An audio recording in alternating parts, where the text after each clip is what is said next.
ಬೆಳಗ್ಗೆ ಎದ್ದ ತಕ್ಷಣ ನಿಮಗೆ ತುಂಬಾ ಆಯಾಸ ಆಗ್ತಾ ಇದೆಯಾ? Mood swings, hair fall, periods ಕರೆಕ್ಟಾಗಿ ಆಗದೆ ಇರೋದು, ಮತ್ತೆ ತೂಕ ಇಳಿಸಕ್ಕೆ ತುಂಬಾ ಕಷ್ಟ ಆಗ್ತಾ ಇದೆ, ಹೊಟ್ಟೆ ಭಾಗದಲ್ಲಿ ಬೊಜ್ಜು ಹೆಚ್ಚಾಗಿ ಕಾಣಿಸ್ತಾ ಇದೆ. ಇದಕ್ಕೆಲ್ಲ ಬಹಳಷ್ಟು ರೀಸನ್ಸ್ ಇರಬಹುದು, ಆದ್ರೆ ಅದರಲ್ಲಿ ಹಾರ್ಮೋನ್ ಇಂಬ್ಯಾಲೆನ್ಸ್ ಅನ್ನೋದು ಬಹಳ ಮುಖ್ಯವಾದ ರೀಸನ್. ಇವತ್ತಿನ ಈ ವಿಡಿಯೋನಲ್ಲಿ ನಾವು ಮನೆಯಲ್ಲೇ ನೀವು 10 ಸರಳ ದಿನನಿತ್ಯದ ಅಭ್ಯಾಸಗಳಿಂದ ಹಾರ್ಮೋನ್ ಬ್ಯಾಲೆನ್ಸ್ ಅನ್ನ ಹೇಗೆ ಮಾಡ್ಕೋಬಹುದು ಅಂತ ಡೀಟೇಲ್ ಆಗಿ ತಿಳ್ಕೊಳ್ಳೋಣ. ಹಾರ್ಮೋನ್ ಇಂಬ್ಯಾಲೆನ್ಸ್ ಅನ್ನೋದು ಇತ್ತೀಚೆಗೆ ಬಹಳಷ್ಟು ಕಾಮನ್ ಆಗಿದೆ. ಇದರ ಪರಿಣಾಮದಿಂದಾಗಿ ನಿಮಗೆ PCOD ಸಮಸ್ಯೆ ಅಥವಾ ಡಯಾಬಿಟಿಸ್, ಥೈರಾಯ್ಡ್, ಇನ್ಸುಲಿನ್ ರೆಸಿಸ್ಟೆನ್ಸ್ ಈ ರೀತಿ ಎಲ್ಲ ಕಾಣಿಸ್ಕೋಬಹುದು. ಈವನ್ ಇನ್ಫರ್ಟಿಲಿಟಿ ಕೂಡ ಹಾರ್ಮೋನ್ ಪ್ರಾಬ್ಲಮ್ ಇಂದಾನೇ ಆಗ್ತಾ ಇರುತ್ತೆ. ಆದ್ರಿಂದ ನೀವು ಈ 10 ಸ್ಟೆಪ್ಸ್ ಅನ್ನ ಫಾಲೋ ಮಾಡಿದ್ರೆ ನಿಮಗೆ ಹಾರ್ಮೋನ್ ಬ್ಯಾಲೆನ್ಸ್ ಮಾಡೋಕ್ಕೆ ಬಹಳಷ್ಟು ಸಪೋರ್ಟ್ ಸಿಗುತ್ತೆ.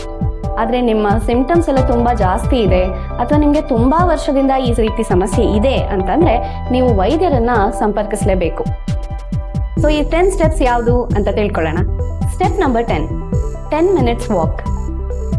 ನೀವು ಪ್ರತಿ ಸತಿ ಊಟ ಆದ್ಮೇಲೂ 10 ನಿಮಿಷ ವಾಕ್ ಮಾಡಬೇಕು. ಅಂದ್ರೆ ಬೆಳಿಗ್ಗೆ, ಮಧ್ಯಾಹ್ನ, ರಾತ್ರಿ 3 ಹೊತ್ತು ಊಟ ಆದ ತಕ್ಷಣ 10 ನಿಮಿಷ ವಾಕ್ ಮಾಡಬೇಕು. ಸ್ಟೆಪ್ ನಂಬರ್ 9 9 ಗಂಟೆ ಆದ್ಮೇಲೆ ಡಿಜಿಟಲ್ ಡಿಟಾಕ್ಸ್. ರಾತ್ರಿ 9 ಗಂಟೆ ಆದ್ಮೇಲೆ ನೀವು ಯಾವುದೇ ಸ್ಕ್ರೀನ್, TV ಸ್ಕ್ರೀನ್ ಆಗಲಿ, ಮೊಬೈಲ್ ಸ್ಕ್ರೀನ್ ಆಗಲಿ ಅದರಿಂದ ದೂರ ಇರಬೇಕು. ಸ್ಟೆಪ್ ನಂಬರ್ 8 ಗಂಟೆಗಳ ಕಾಲ ನಿದ್ರೆ ಮಾಡಬೇಕು.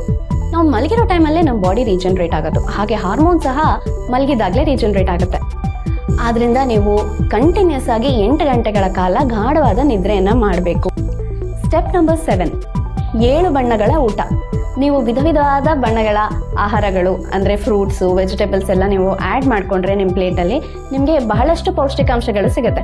ಆದ್ರಿಂದ ನೀವು ಬೇರೆ ಬೇರೆದನ್ನೆಲ್ಲ ಆ್ಯಡ್ ಮಾಡಿಕೊಂಡು 7 ಬಣ್ಣದ ಡಯಟ್ ಅಂತ ಹೇಳ್ತೀವಿ, ರೇನ್ಬೋ ಡಯಟ್ ಅಂತ ಕರಿತೀವಿ ಅದನ್ನು ಫಾಲೋ ಮಾಡಿದ್ರೆ ನಿಮಗೆ complete vitamins, antioxidants, minerals ಎಲ್ಲನೂ ಸಿಗುತ್ತೆ. Step number 6 minutes deep breathing. 6 ನಿಮಿಷಗಳ ಕಾಲ ದೀರ್ಘ ಉಸಿರಾಟ ಆಡೋದು.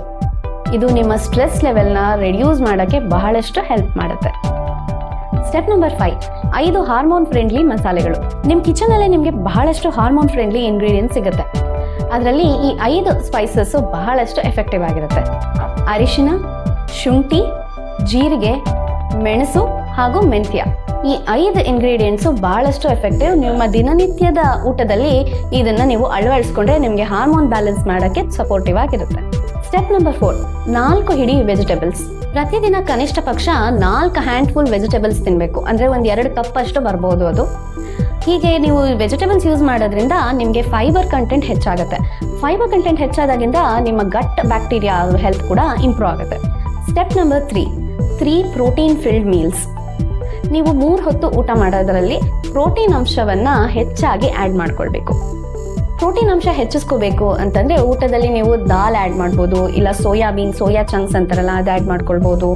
ಜೊತೆಗೆ ಈ ಪೌಲ್ಟ್ರಿ ಐಟಮ್ಸ್, ಎಗ್ ಆಗಲಿ, ಚಿಕನ್ ಅಥವಾ ಫಿಶ್ ಇದರಲ್ಲೂ ಪ್ರೋಟೀನ್ ಹೆಚ್ಚಾಗಿ ಸಿಗುತ್ತೆ. ಆ್ಯಂಡ್ ನಿಮಗೆ ಮಿಲ್ಕ್ ಪ್ರಾಡಕ್ಟ್ಸಲ್ಲಿ ಪನ್ನೀರ್ ಅಥವಾ ಫುಲ್ ಮಿಲ್ಕ್ ಇದೆಲ್ಲ ತೊಗೊಂಡ್ರೆ ಪ್ರೋಟೀನ್ ಅಂಶ ನಿಮಗೆ ಬಹಳಷ್ಟು ಹೆಚ್ಚಾಗಿ ಸಿಗುತ್ತೆ. Step number 2 days of strength training.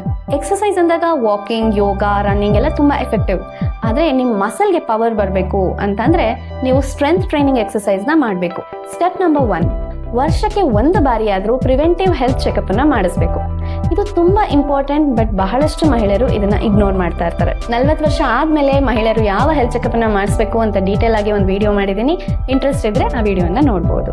So ಈ 10 ಸಿಂಪಲ್ ಸ್ಟೆಪ್ಸನ್ನು ನೀವು ನಿಮ್ಮ ಡೈಲಿ ರೊಟೀನಲ್ಲಿ ಆ್ಯಡ್ ಮಾಡಿಕೊಂಡ್ರೆ ನಿಮಗೆ ಬಹಳಷ್ಟು ಡಿಫ್ರೆನ್ಸ್ ಕಾಣ್ಬೋದು. ಈ ವಿಡಿಯೋ ನಿಮಗೆ ಇಷ್ಟ ಆಗಿದೆ ಅಂದರೆ ಲೈಕ್ ಮಾಡಿ, ಮತ್ತು ನಿಮ್ಮ ಫ್ರೆಂಡ್ಸ್ ಆ್ಯಂಡ್ ಫ್ಯಾಮಿಲಿ ಜೊತೆ ಪ್ಲೀಸ್ ಶೇರ್ ಮಾಡ್ಕೊಳ್ಳಿ.